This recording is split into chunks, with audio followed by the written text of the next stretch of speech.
Assalamualaikum warahmatullahi wabarakatuh.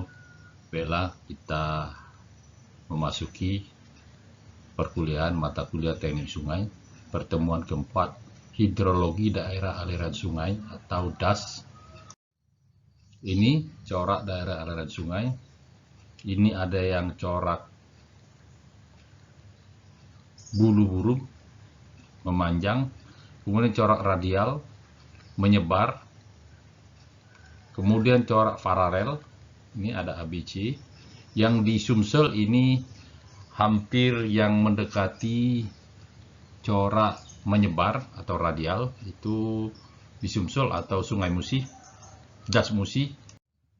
Ini proses penguapan evaporasi air laut dan air permukaan ke atmosfer. Tumbuhan juga menguapkan air atau transpirasi.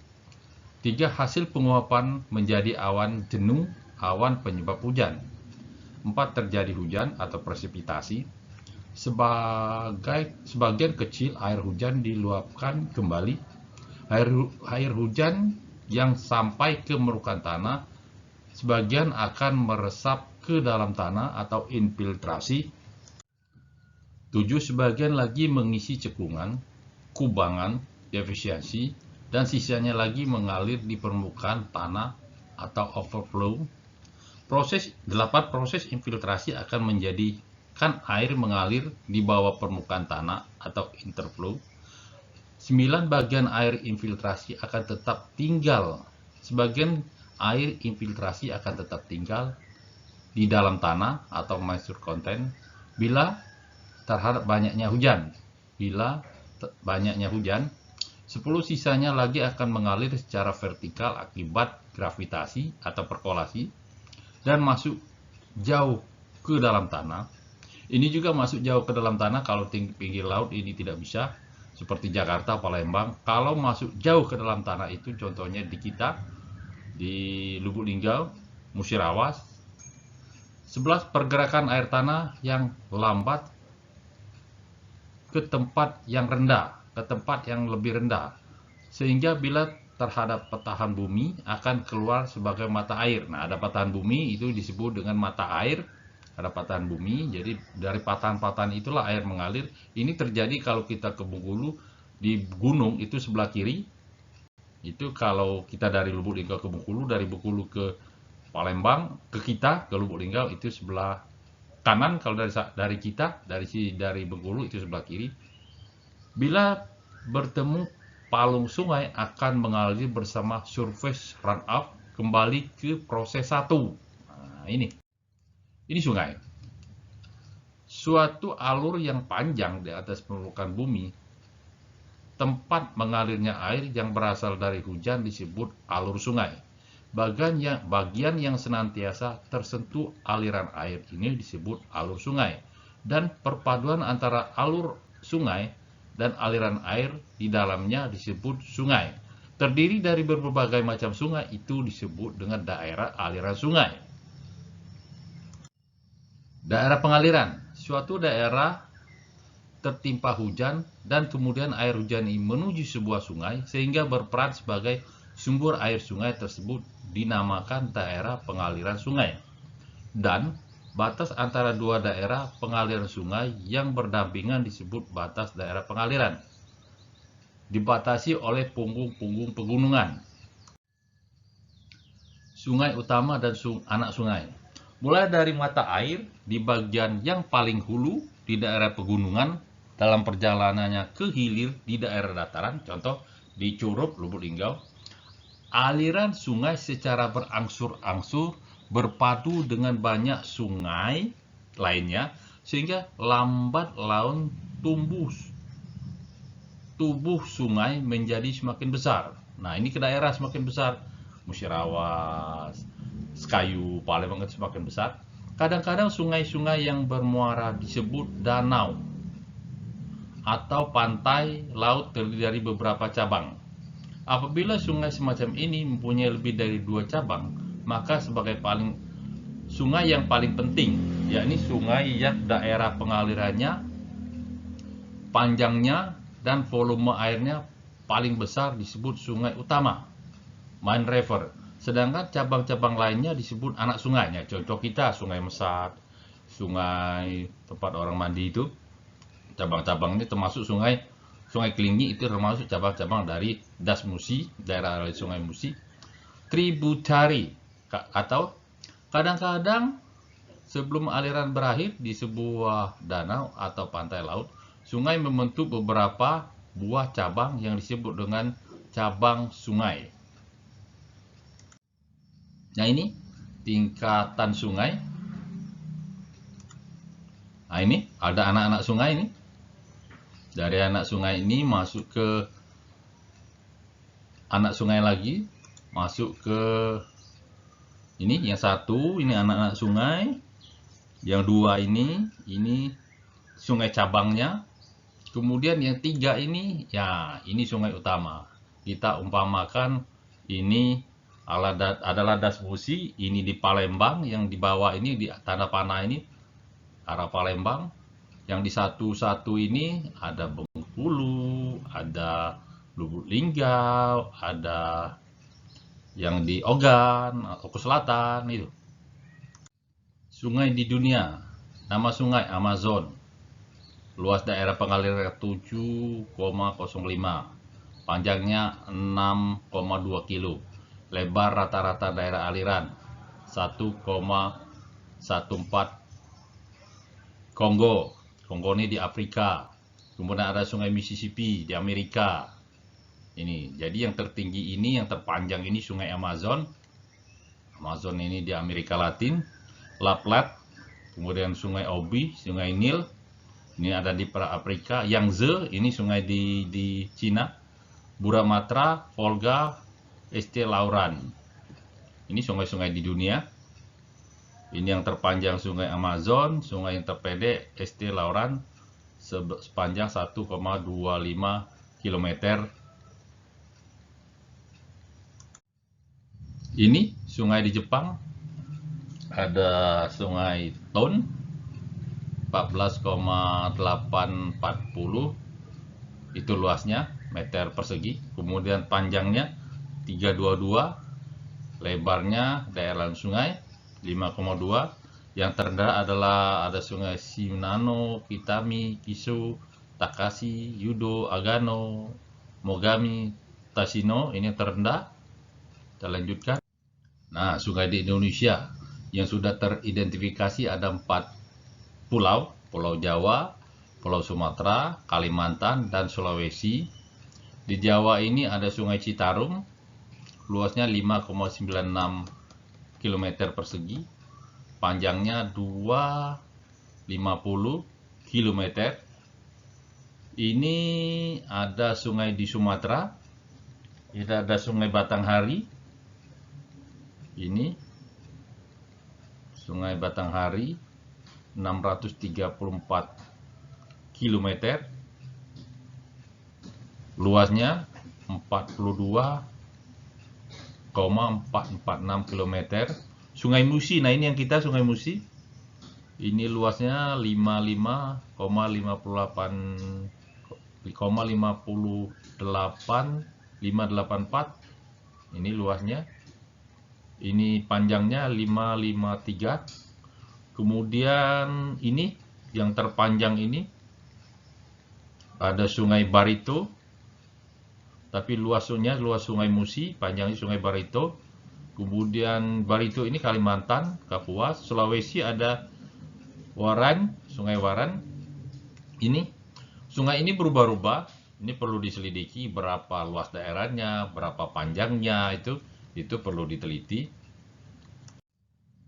Pada dasarnya analisis hidrologi untuk menentukan besarnya debit banjir rancangan dan debit andalan tersebut merupakan pemahaman kualitas terhadap proses terjadinya pada daerah aliran sungai yang ditinjau. Dalam hal ini, yang diinginkan adalah nilai aliran debit maksimum atau debit andalan yang dapat ditelusuri berdasarkan pemahaman hubungan kuantitatif antara beberapa faktor penyebab terjadinya aliran dengan besarannya aliran sungai tersebut. Dalam konteks hidrologi, dapat dinyatakan bahwa upaya tersebut merupakan pemahaman terhadap proses pengaliragaman atau transformasi dari suatu set masukan menjadi satu set keluaran pada suatu sistem hidrologi, yaitu sistem das. Masukan dalam pengertian ini dapat berupa hujan. Sedangkan keluaran adalah aliran sungai yang terjadi pada das dengan berbagai karakteristik fisik membentuk sistem das yang dapat memberi hubungan spesifik antara hujan dan aliran. Untuk keluaran sistem das tersebut dinyatakan dalam bentuk hitograf, yaitu grafik hubungan antara waktu dan debit aliran. Konsep ini secara skematik ditunjukkan pada gambar di bawah ini. Nah, ini skematiknya ini. Skema sistem daerah aliran sungai, ada input atau masukan, ada das, ada outputnya. Inputnya ini berupa hujan, tutupan lahan di dasnya, kemudian outputnya itu apa dia banjir, apa kekeringan.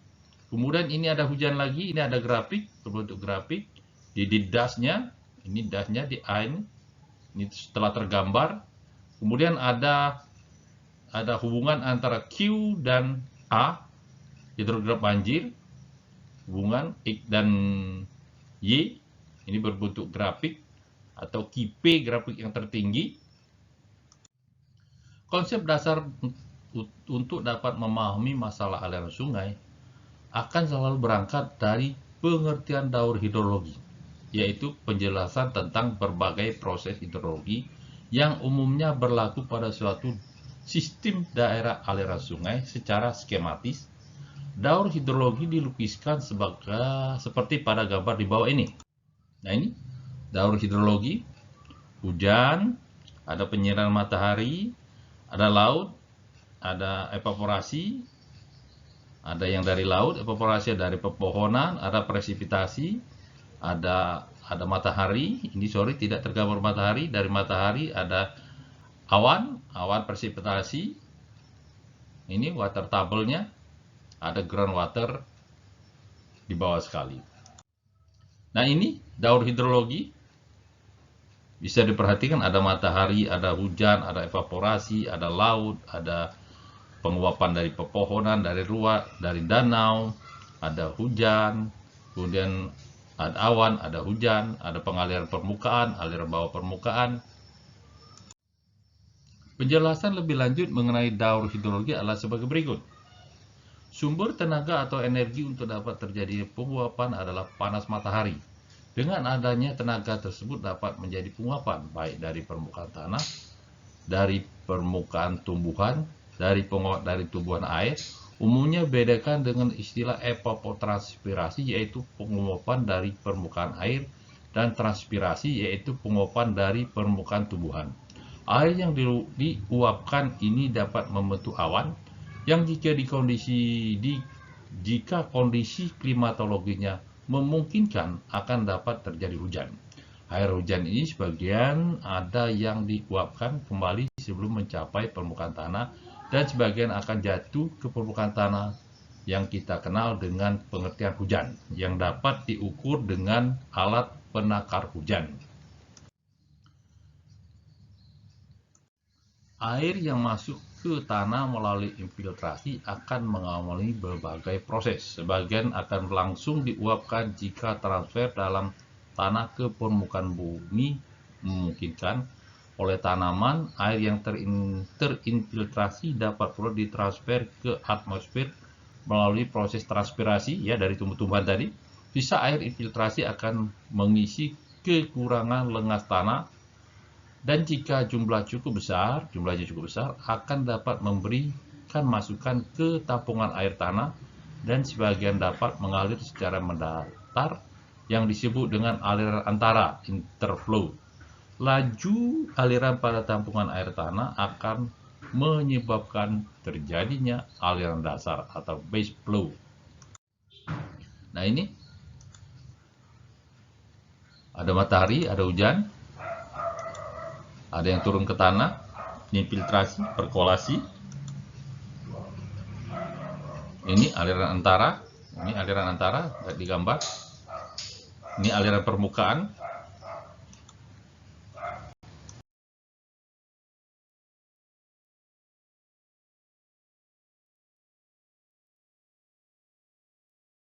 Ini beberapa kali aliran permukaan, kita lanjutkan. Dari pengertian tentang alur hidrologi tersebut dapat diketahui bahwa aliran terukur dari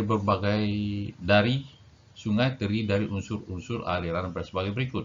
Limpasan permukaan, aliran antara interflow, aliran dasar base flow, curah hujan yang jatuh pada sungai, channel rainfall.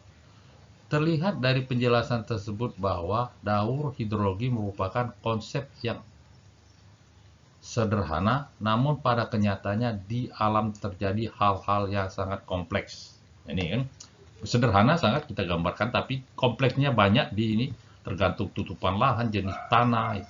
Aliran yang terjadi di sungai dapat didekati dengan penelusuran dari elemen-elemen alirannya, yaitu aliran permukaan, aliran antara, dan aliran dasar.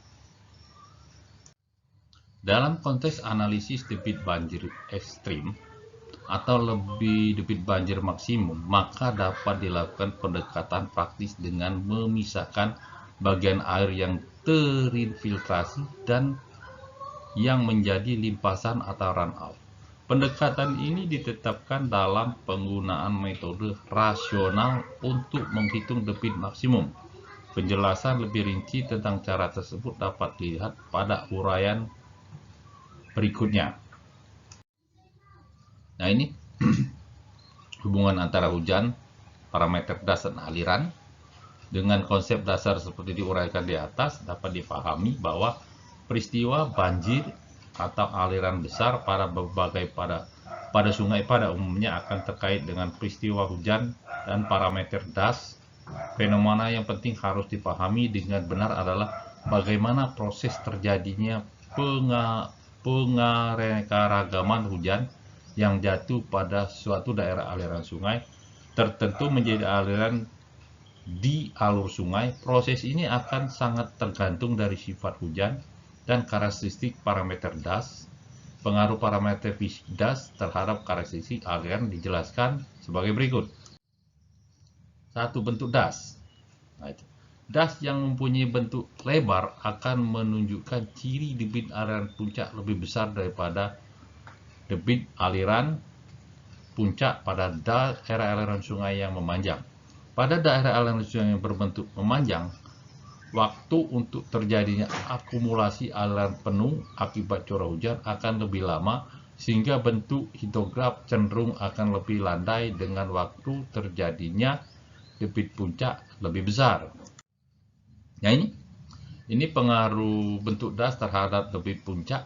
Nah, ini yang agak biasa, yang agak mendekati bulat. Ini yang memanjang, ini lebih landai dia, yang memanjang ini. Yang ini lebih tinggi ininya, hidrografnya. Nah, ini pengaruh bentuk das terhadap bentuk hidrograf. Untuk yang di Sumsel yang atas ini, di atas ini, kalau yang ini yang di Pulau Jawa rata-rata, ini yang belum teridentifikasi Bapak, yang 1, 2 ini sudah, yang 2, 3 ini belum teridentifikasi, kita pelajari lagi nanti. Luas das. Debit puncak untuk setiap satuan das akan lebih besar pada daerah sungai dengan luas kecil. Hal ini dapat disebabkan faktor losses dan reduksi yang umumnya lebih besar pada daerah sungai luas. Misal akibat adanya danau atau rawa, jadi dia tersendat dulu di danau atau rawa tersebut. Dengan menggunakan beberapa waktu, barusan dia bisa mengalir. Itu juga tergantung tutupan lahannya, tergantung dari tanahnya, jenis apa. Topografi. Pada daerah aliran sungai dengan kemiringan tanah dan alur sungai yang besar akan menunjukkan ciri debit puncak yang besar. Hal ini disebabkan proses pengatusan aliran permukaan yang lebih cepat akibat kemiringan yang besar tersebut. Nah, ini contoh das Musi yang dari hulu, yang atas ini, kemudian yang dari Jambi, ada juga dari Lahat, ada juga dari Kombring, Sungai Kombring. Ini. Nah, ini peta kemiringan lereng. Ini contoh peta kemiringan lereng. Ini ada peta kemiringannya, ada warna-warnanya. Geologi. Pengaruh faktor geologi pada daerah aliran sungai terutama menyangkut besarnya laju infiltrasi dan evapotranspirasi. Pada daerah aliran sungai dan kondisi geologi yang menunjukkan sifat tanah yang rapat, nilai infiltrasi akan kecil, sehingga pada waktu terjadinya hujan akan menyebabkan adanya aliran permukaan yang besar. Sebaliknya, pada daerah aliran sungai di mana struktur tanah dan batuannya mempunyai sifat permeabilitas yang besar, jumlah air hujan yang terinfiltrasi akan cukup besar sehingga akan mengurangi potensi aliran permukaan yang terjadi akibat terjadinya hujan. Nah, ini contoh-contoh gambar-gambar sungai. Ini yang kering, ini yang basah, ini setengah kering. Ini ada 3 contoh gambar. Ini peta tanah. Peta tanah apa jenis tanah ini?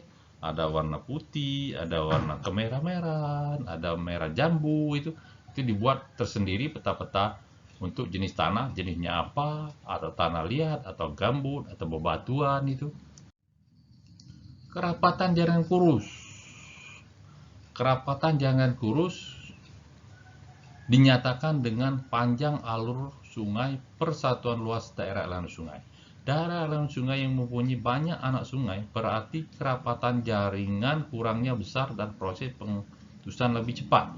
Sebab air limpasan permukaan segera akan tertampung pada alur-alur sungai. Dengan demikian, debit aliran puncaknya akan lebih besar dibanding debit aliran puncak yang terjadi pada das dengan kerapatan jaringan kurus kecil, dan waktu untuk mencapai debit puncak lebih cepat. Ilustrasi pengaruh kerapatan jaringan kurus terhadap debit puncak ditunjukkan pada gambar di bawah ini. Ini gambarnya, pengaruh kerapatan jaringan kurus terhadap debit puncak. Ini gambar hidrografnya. Lanjut, tata guna lahan. Nah, ini tata guna lahan ini. Faktor tata guna lahan pada daerah sungai memberikan pengaruh cukup dominan. Macam penggunaan lahan akan sangat menentukan besarnya losses akibat infiltrasi dan besarnya koefisien limpasan permukaan. Perubahan tata guna lahan dapat menyebabkan perubahan nilai koefisien limpasan permukaan atau koefisien aliran. Dan kerapatan jaringan kuras. Sebagai contoh, pada daerah aliran sungai semula sebagian besar berupa hutan dan persawahan, kemudian berubah menjadi lahan pemukiman akan menunjukkan ciri perubahan debit puncak banjir yang meningkat. Gitu. Nah, ini contoh peta tata guna lahan. Masih apa lahan itu digunakan apa? Untuk sawah, hutan untuk perumahan, atau hutan lebat untuk kebun itu. Untuk sawit juga beda tergantung pohonannya. Ini peta wilayah sungai Provinsi Jawa Tengah. Ini cuma ilustrasi saja. Neraca air. Perkiraan secara kuantitatif dari siklus hidrologi dapat dinyatakan berdasar prinsip konservasi massa yang dikenal dengan persamaan neraca air. Persamaan neraca air tersebut menggambarkan bahwa di dalam suatu sistem hidrologi, daerah aliran sungai, waduk, danau, aliran permukaan dapat dievaluasi air yang masuk dan yang keluar dari sistem tersebut dalam satu periode waktu tertentu. Nah, ini adalah rumusnya di bawah ini. Imbangan air untuk daerah aliran sungai besar dan durasi panjang. Apabila evaluasi dilakukan dalam satu periode panjang, misalnya siklus tahunan, variasi tampungan air relatif seimbang sehingga perubahan tampungan dapat diabaikan. Pada daerah aliran sungai di mana tidak ada aliran yang masuk melalui das, maka suku Q 0 sama dengan 0. Dalam suatu daerah sungai dianggap tidak ada transfer air tanah dari suatu daerah aliran sungai ke daerah sungai dekatnya, sehingga GI sama dengan G0 sama dengan 0. PE minus P minus E minus T minus Q sama dengan 0. Imbangan air untuk badan air dalam periode singkat. pengaruh perubahan kondisi hidrologi suatu waduk, danau, sungai atau sungai dapat diperkirakan dengan menggunakan persamaan imbangan air untuk periode waktu yang singkat, misal dalam waktu menitan atau jam-jaman. Dalam hal ini, perubahan tampungan harus diperhitungkan secara evapotranspirasi, presipitasi, dan aliran air tanah dapat diabaikan. Bentuk persamaan imbangan air menjadi QI minus Q0 atau Q0 minus jumlah S dibagi jumlah T sama dengan 0. Persamaan ini sering digunakan untuk hitungan penelusuran banjir atau floating rating di bawah waduk. Di bawah waduk. Persamaan imbangan air yang hanya memperhitungkan air permukaan adalah P minus E minus T minus I minus Q minus SD sama dengan 0. Apabila SD sama dengan 0 menjadi Q sama dengan P minus E minus T minus I. Menyatakan bahwa aliran permukaan yang sama dengan presipitasi dikurangi kehilangan air, yaitu jumlah dari evaporasi, dan infiltrasi. Konsep ini merupakan dasar untuk menghitung limpasan atau debit sungai untuk periode waktu yang relatif panjang, misal debit setengah, bulanan atau bulanan, bahkan tahunan. Dalam memperkirakan debit aliran yang ditimbulkan oleh hujan lebat, atau ini hujan lebat, ini bukan hujan ekstrim, evaporasi, dan evapotranspirasi yang terjadi dalam periode waktu singkat adalah kecil dan dapat diabaikan, sehingga persamaan menjadi Q sama dengan P minus I. Persamaan ini digunakan untuk memperkirakan debit atau hidrograf banjir yang ditimbulkan oleh hujan deras yang terjadi dalam waktu singkat, hujan jam-jaman atau harian maksimum. Ini contoh soal, silakan dikerjakan. Ini peta kerentanan pasokan air das Musi. Ini das Musi yang diambil dari Putu Udara. Sekian, terima kasih. Lebih dan kurang saya mohon maaf. Assalamualaikum warahmatullahi wabarakatuh.